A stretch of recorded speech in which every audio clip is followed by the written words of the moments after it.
Vamos a hacer un poco como hicimos el domingo pasado. Vamos a hacer una meditación en 3 tiempos,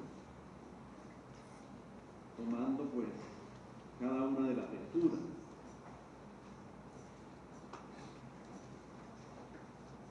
Digo esto porque necesitamos meditar.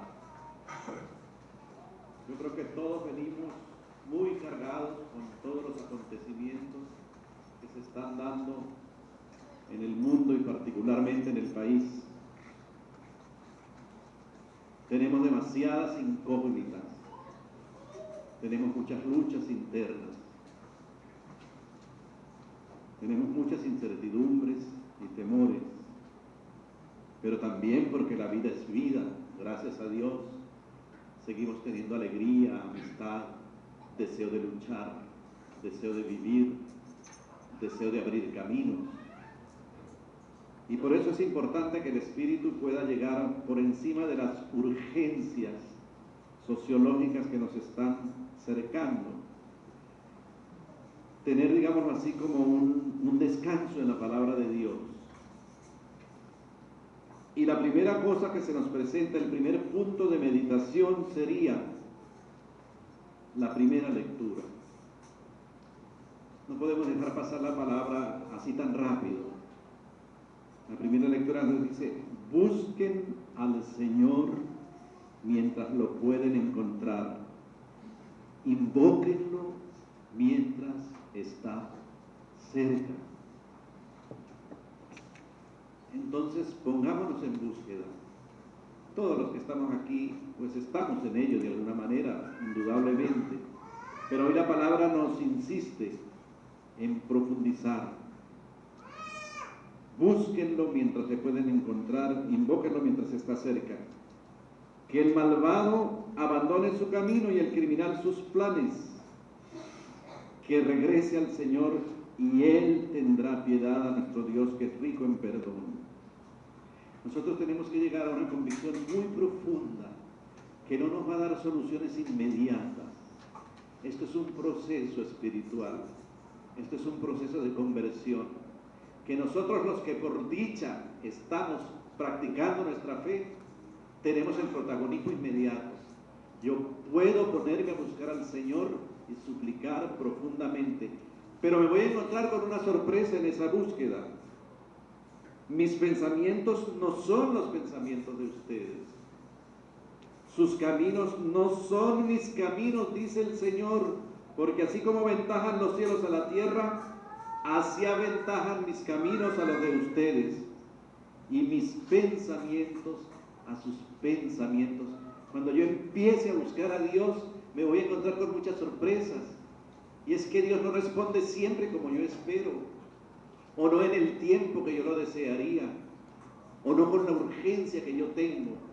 Que buscar a Dios es meterse en el misterio de Dios, es zambullirse en el misterio de Dios y empezar una vida nueva que supone su misterio, que supone su hondura, que supone su fuerza.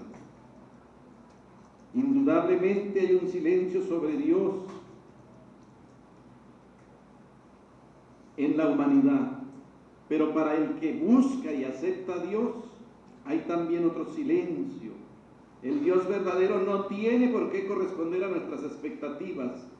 Dios es siempre imprevisible y con bastante frecuencia desconcertante. Dejar a Dios ser Dios significa aceptar el misterio divino y por tanto vivir en el asombro y la incertidumbre. Implica renunciar al control.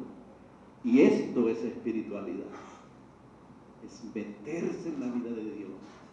Y esto lo quiere Dios porque solo desde el misterio de Dios se van a dar las verdaderas respuestas para que el malvado deje de ser malvado y el criminal deje de ser criminal y la paz y la justicia de Dios se hagan. Porque hay una corrupción tan profunda en la humanidad y en este momento hay unas luchas de poder tan terribles en nuestra propia patria que solamente hombres y mujeres sumergidos en el misterio de Dios podrán tener la fuerza y de alguna manera la respuesta para que se nos presentan. Primer punto, Señor, me voy a lanzar a buscarte.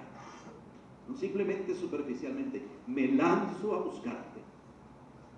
Me sumerjo en tu misterio. Es como cuando uno corre el riesgo de amar en la vida, de amar a alguien.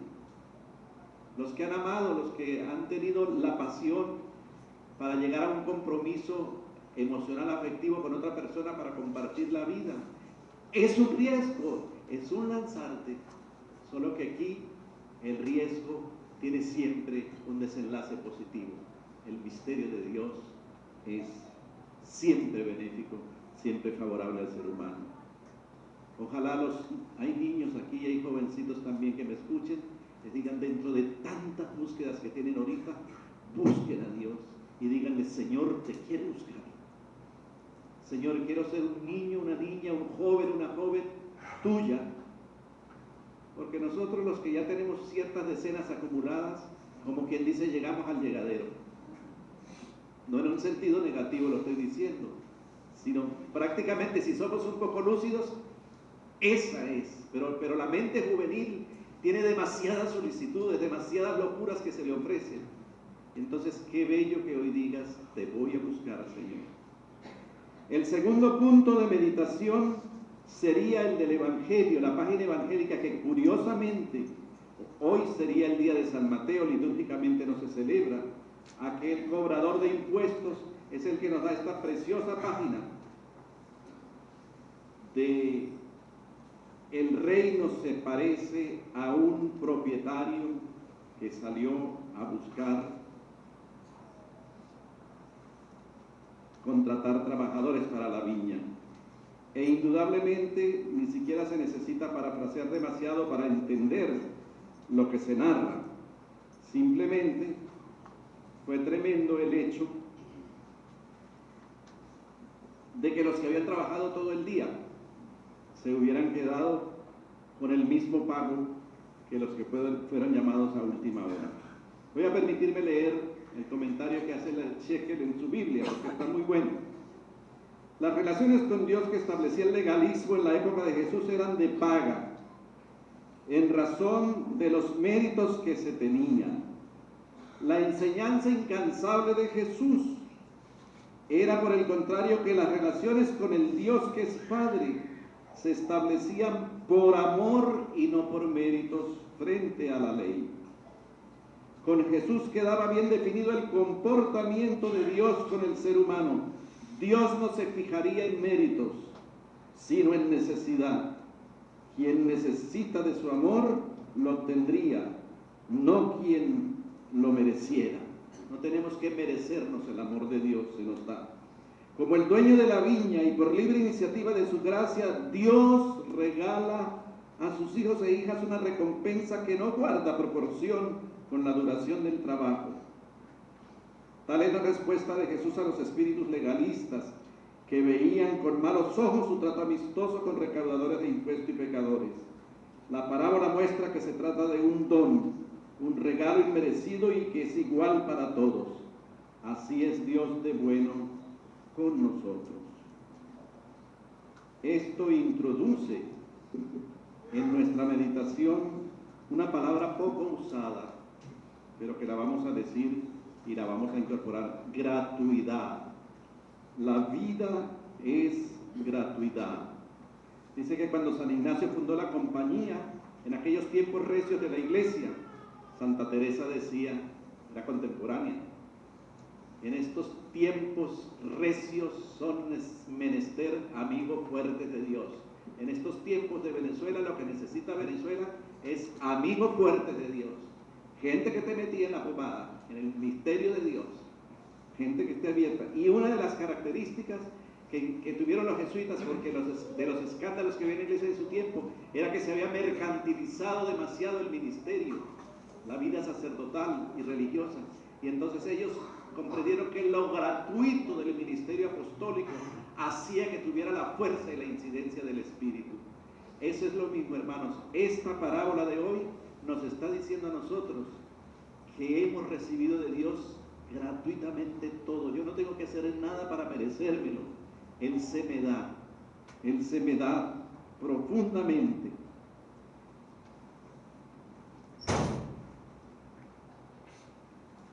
No solo nuestra capacidad y nuestros talentos, sino toda nuestra vida es don gratuito de Dios. Él por amor nos ha llamado incondicionalmente a ser.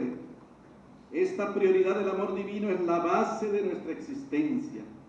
La gratuidad hace nuestra vida transparente. Ustedes, cuando tienen un amigo, ¿verdad que qué bonito tú sientes que ahí no hay sombra de interés? ¿Ah?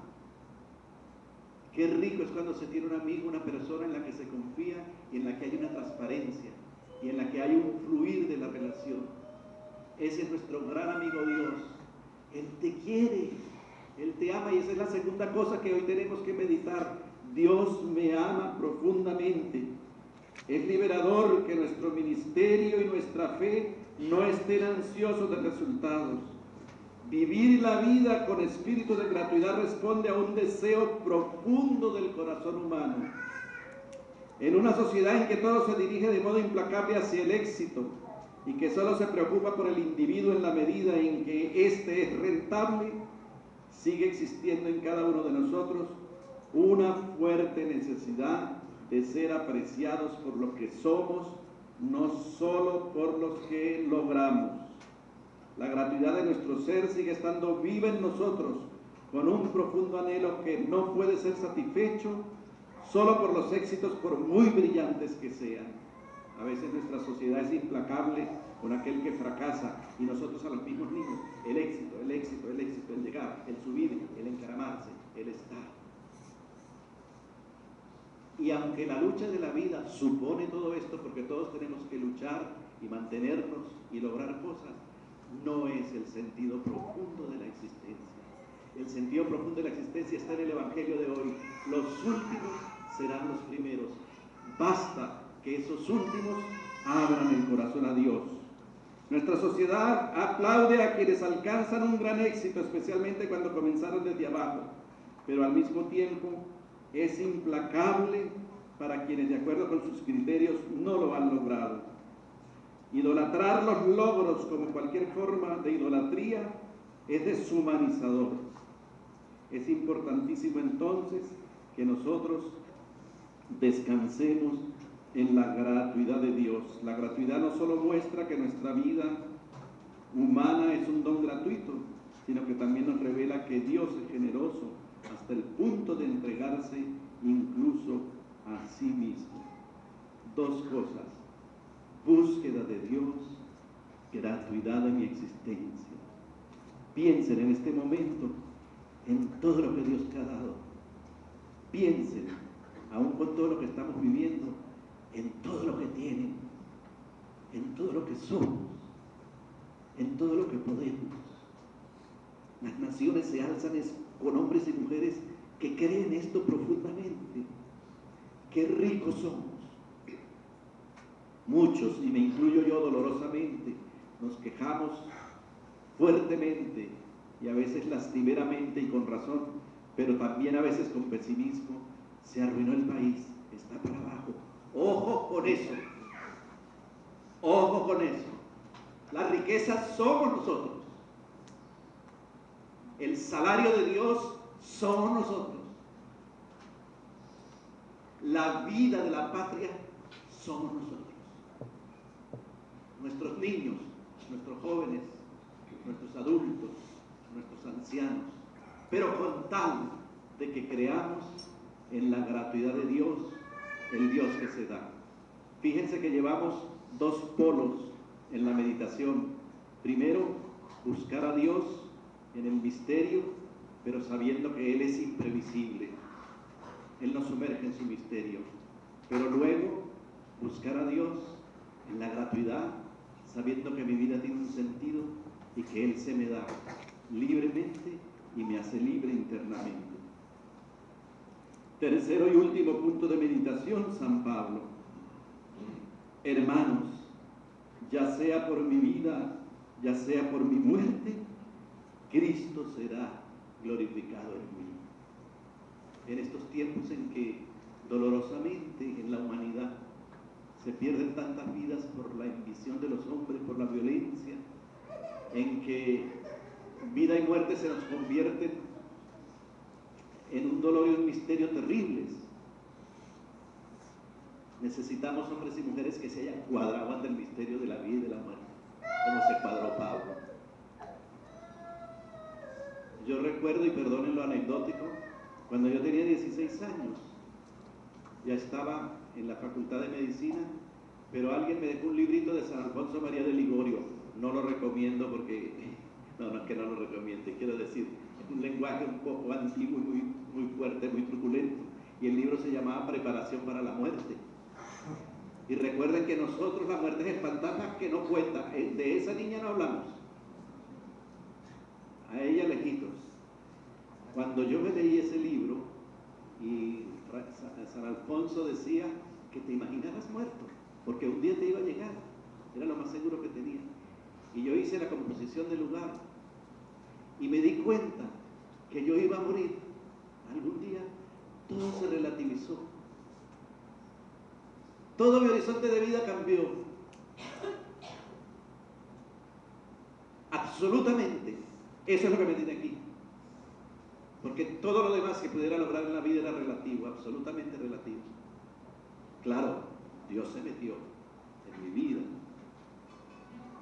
Hermanos, hoy en día necesitamos decir, ya sea por mi vida, ya sea por mi muerte, Cristo será glorificado en mí, porque para mí la vida es Cristo. Y voy a decir una cosa, pero bueno, qué machete. Qué increíble. Para mí la vida es Cristo. Teresa, vivo sin vivir en mí, y de tal manera espero que muero porque no muero. Esto cambia totalmente la dimensión del ser humano. Entonces fíjense si era importante que hoy viniéramos aquí para hacer estos 3 puntos de meditación, porque si yo estoy entroncado en el misterio de Dios, si yo creo en la gratuidad de mi existencia y en la gratuidad de la vida de mis amigos que me gratifican con su transparencia y con su generosidad, y si yo estoy centrado y el sentido de mi vida o de mi muerte, cuando sea y como sea, es Cristo, hermanos, yo soy una fuerza de Dios en esta tierra, ¿sí o no? Yo soy un hombre o una mujer que, a pesar de los imprevisibles caminos de la providencia, yo tengo una palabra a decir, yo tengo un camino. Y esto es, porque fíjense, estaba leyendo también de Edith Stein, el alma, ¿no? Esa mujer, para ella el alma es algo vivo. Yo de Edith Stein aprendí, yo por ejemplo ahorita siento que le estoy hablando a sus almas, y sus almas en este momento están despiertas y ávidas. Y ella dice que el alma es como el centro de la existencia, pero que en ella es donde se mueve el yo. Nosotros tenemos el yo como una lucecita inquieta, ¿verdad que sí? Que se mueve adentro, el yo. Por eso es tan tremendo la educación de un niño, de una niña, de un joven. ¿Qué está solicitando ese yo? Mi yo, ¿qué lo está solicitando? Entonces, solamente el hombre o la mujer que meditan, que leen la palabra, que se alimentan de Dios, centran su yo y se pueden sumergir en el fondo de su alma, y desde ella, con la gracia del Espíritu de Dios, ser los que den respuestas y alternativas a un mundo totalmente loco y en desorden. Cuando yo veo lo de ese grupo ISIS, ese grupo radical maometano que está creando ese califato, y tú ves muchachos norteamericanos que se suman a semejante locura, uno dice, ¿qué pasó con el yo de esos tipos? ¿Qué estaba llegando? Pues no estaba llegando palabra de Dios, no estaba llegando misterio, estaba llegando basura, estaba llegando mentira, estaba llegando tendenciosidad, estaba llegando locura. Entonces, hermanos, y termino,